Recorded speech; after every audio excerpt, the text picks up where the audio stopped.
پیاز سے کچن صاف کرنے کا طریقہ۔ گھر کی صفائی کے چند زبردست طریقے۔ اب کریں بنائے گئے طریقوں سے صفائی اور بنائیں گھر کو چمکدار۔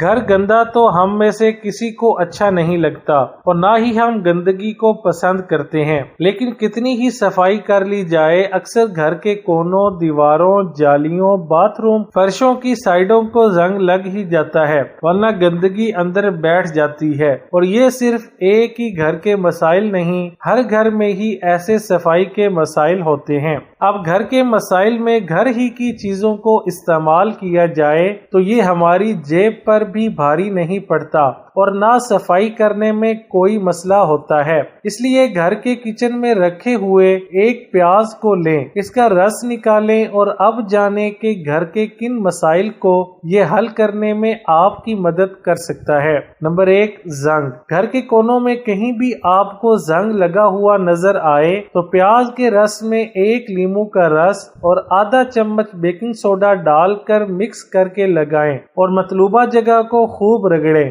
اس عمل سے آپ کے گھر میں لگے تمام زنگ جلد صاف ہو جائیں گے۔ نمبر 2، سنک کی صفائی۔ سنک میں اگر کچرا اٹک گیا ہے اور وہ صاف نہیں ہو رہا تو آپ پیاز کے رس کو کسی بوتل میں ڈالیں، اس میں میٹھا سوڈا، سرف اور لیموں کا رس ڈال کر خوب مکس کریں اور سنک میں ڈال دیں اور اس کا بہترین کمال دیکھیں۔ نمبر 3، کیڑے مار۔ کیڑے مار کتنی ہی دوائیاں آپ استعمال کر لیں، کیڑے بھاگتے نہیں ہیں۔ ایسے میں اگر کیڑے مار دوائی کے سپرے کے بعد آپ پیاز کا رس چھڑک کر چھوڑ دیں تو آپ دیکھیں گے کہ کیڑے پیاز کی تیز بو سے خود ہی مر جائیں گے۔ نمبر 4، چیونٹیاں۔ جہاں میٹھا گر جائے چیونٹیاں ڈھیروں آ جاتی ہیں۔ اب اگر کبھی غلطی سے کچھ میٹھی چیز گر جائے تو آپ اس کے اوپر فوری پیاز کا رس ڈال کر چھوڑ دیں، کوئی ایک چیونٹی بھی قریب نہیں آئے گی۔